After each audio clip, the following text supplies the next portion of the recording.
Hey everyone, and welcome to Text and Download. Tonight we're going to be covering episodes 1, 2, and 3 of Kenobi, so heavy spoilers to come. I felt like I should just do all three of them together, seeing as how they were going to be dropping so close together, and my life's been a little crazy with work and such, so might as well just wrap it all together into one beautiful package that it truly is. I can definitely say my review of the show is, I love it. How could I not? The scores and the music are touching and beautiful. The set designs are amazing. They put so much color into Tatooine. That alone made me happy. But now let's get into the nitty-gritty stuff. How's it kind of go? So episode 1 starts with one of the most absolutely brilliant and yet, shell-shocking kind of scenes we can get. We're talking Order 66. We get to see some younglings training, and then their master gets in a firefight with the clones, taking 2 of them down as it continues on until eventually the master falls. Spoiler point, I think that the young black Jedi in the back of the group in this picture is Reva, and I think this is how it's going to tie into her hatred or yearning to catch Obiwan for or with Vader. Speaking of Reva, this is the new Inquisitor we get to see. These new Inquisitors look awesome. At first, yes, I gotta say, the Grand Inquisitor looked a little wonky to me, and he still has his moments on Tatooine where his head looks a little egg-shaped. But in live action and moving and acting, he sells it way better than it looks, so it makes up for a lot of that. The fifth brother looks amazing, and I love Hong. It's one of my absolute favorite actors, and I can't not look at him and think Tokyo Drift, but he's still doing a phenomenal job in this. Obi-Wan is having nightmares about how he's failed Anakin, and that really is going to start setting the tone for how this show's going to be. It's going to be a lot darker than a lot of us probably went into it thinking it was going to be, which is good though, because at this point in time, Obi-Wan is very tortured. We get to establish young Luke and Leia. Although we haven't seen young Luke's acting chops yet, I gotta say, young Leia, bless that child's soul. No one hurt that kid. Alright? We're not doing like episode 1 again. That girl is so innocent and sweet and yet devious and perfect for Leia. I loved the casting, and she's doing a phenomenal job, so kudos to that young lady. Now, I'll take some kudos away from the writing, or at least the cinematography group that decided that chase scene, because that was wonky. Is it show breaking? No. It was just a little taking me out of it, but at the same time, again, it's Star Wars. It's made for big 12-year-olds like me at heart. It's not meant to be always serious, but it was really awesome to get to see Flea. I love Red Hot Chili Peppers, and I'm sure Flea jumped at the chance to get to be in the Star Wars movie, not in a Stormtrooper helmet like a lot of the other cameos. As this goes on, we're going to continue to see Reva really start to rebel against the order that she's in, kind of in a sense wanting to take her own path and her own sense of power, as she is the one that hired this group that Flea leads to kidnap Princess Leia. After that, of course, Leia's father and mother urge Obi-Wan Kenobi, as their only hope, to save their daughter, and after some convincing and kind of seeing what these Inquisitors and what the world's going to, he walks out into the Dune Sea, digs up his and Anakin's old lightsaber, and sets off to episode 2, where he goes to Dio. This planet looks gorgeous, and I really wish they would just call it Nar Shaddaa and just make it Nar Shaddaa. But all that alone, a new planet like this does give new playgrounds where we don't have to go by certain rules. Nar Shaddaa, of course, being run by the Hutts could make things a little difficult. We get an absolutely stellar Easter egg and an amazingly emotional scene by seeing a homeless 501st trooper begging for spare credits. Let alone the fact that this trooper doesn't react to saying Obi-Wan Kenobi. I don't know what's really happened. I know that the 501st, maybe they weren't turned into Vader's fist in this world, or the way that, the Disney legend is kind of taking it. But I feel like this guy would have still been used in the military. They wouldn't have just tossed them out like this.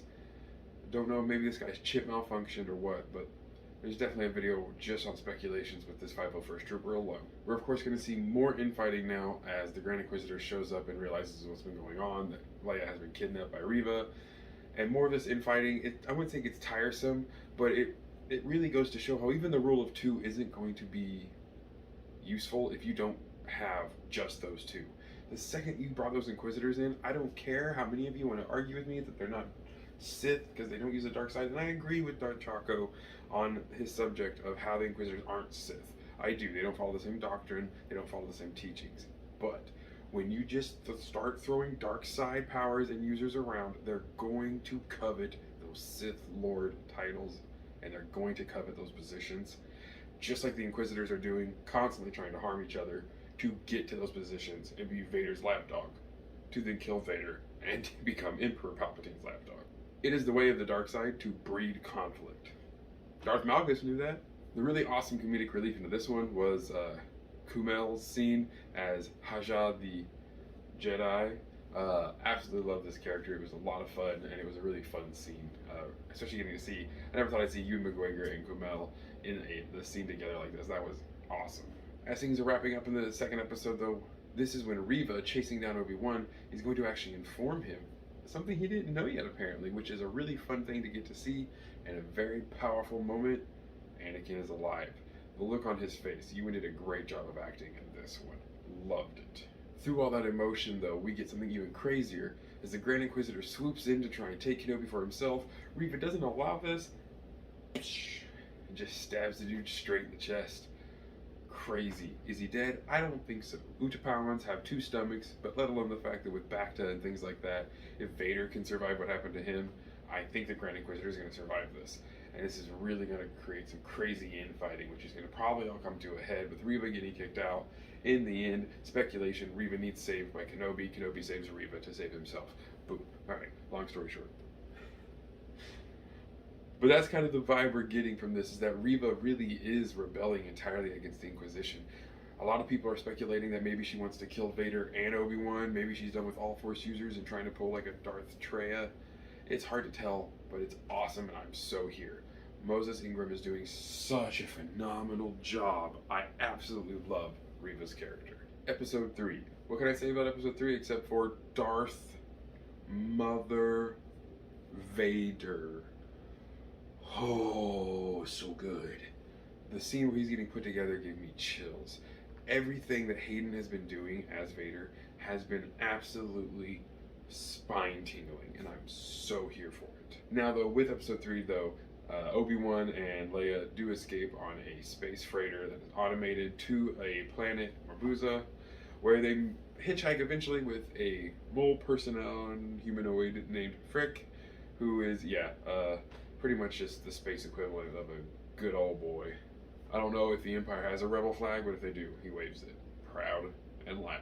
Through a little bit of questioning that, honestly, if it wasn't for Leia, Obi-Wan would have failed horribly and been shot a long time before the checkpoint. They made it up to a checkpoint. Obi-Wan is almost scanned by a recon probe droid, takes out this whole outpost. A dude getting cut in half by one of the beams, which was really cool to see because they've never actually really shown us that in Star Wars is what exactly does happen. We all kind of figured you got cut up, but that was quick. No resistance, zero, like lightsaber style. Once they cross this checkpoint, they are then met by a reinforcement of troopers. Thankfully, the person they were sent here to meet by Haja shows up, dressed as an Imperial officer, gunning down the other Imperial stormtroopers in front of her, saving Leia and Obi-Wan, taking them back to town.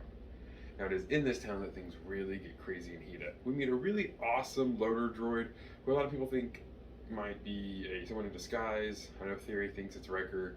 I'm pretty sure this is just a droid. He's just a cool droid. Every series has a cool droid here or there in episodes, so this is just a cool droid for the episode 3. We got Lilo in episode 1. Now, this is his time to shine with his big old hammer. The droid, though, then helps them get into a hiding hatch where we learn that Quinlan Voss is still alive. Guys, how amazing is that? The fact that Quinlan Voss has now been canonized again to be alive, helping smuggle younglings. The next Jedi Order is going to be awesome if Quinlan is at the head of it. When the Inquisitors find out exactly where Obi-Wan is, though, of course, there's more infighting when the fifth brother gets to tell Vader before Reva, who had just done the same thing that the Grand Inquisitor tells Vader. More of this infighting, really showing off, again, what he's trying to do, becoming Vader's right hand as well. All of these Inquisitors want to be the next Grand Inquisitor.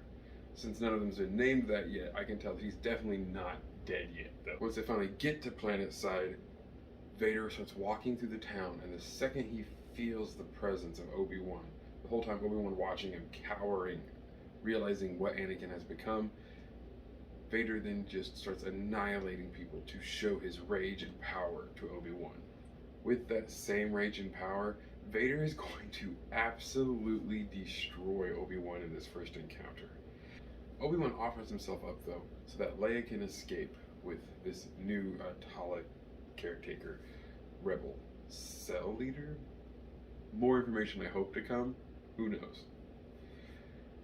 The confrontation between Obi-Wan and Vader goes exactly kind of how I thought it was going to go, though. Obi-Wan being so out of practice and Vader being so filled with hate and in his prime Sith powers.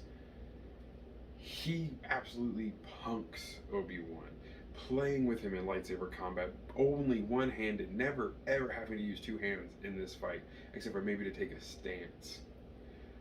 Obi-Wan mostly uses a run and hide kind of tactic until eventually there's nowhere else to run and hide and they come to a full confrontational fight. Obi-Wan gets knocked back and then grabbed through the Force. Darth Vader lights a crystalline substance on fire and begins to try and torture Obi-Wan with this fire. It is then that the rebel leader comes back to save Obi-Wan, thankfully, as Leia had kind of instructed. You can really tell that Leia has awesome vibes in the Force. I hope to see Luke have that kind of power as well. She comes back, helps save Obi-Wan, and they make it out. And everything kind of ends with Vader still just having that look, waiting, ready to go. This is going to be an amazing series, guys. I know there's already been a few divisions about it and a few things here and there, but I know that's not actually true. I know it's just one or two hateful, ignorant people just being loud as they always are. This is a great series. This is a great show. And I so look forward to talking more Star Wars with you about the Kenobi series. So be sure to like, comment, and subscribe because I'll be making sure to do more reviews in a better, more frequent pattern as the shows come out. If you ever want to do a live watch party, guys, let me know in the comments down below. So have an amazing evening, and I really look forward to seeing you in the next video.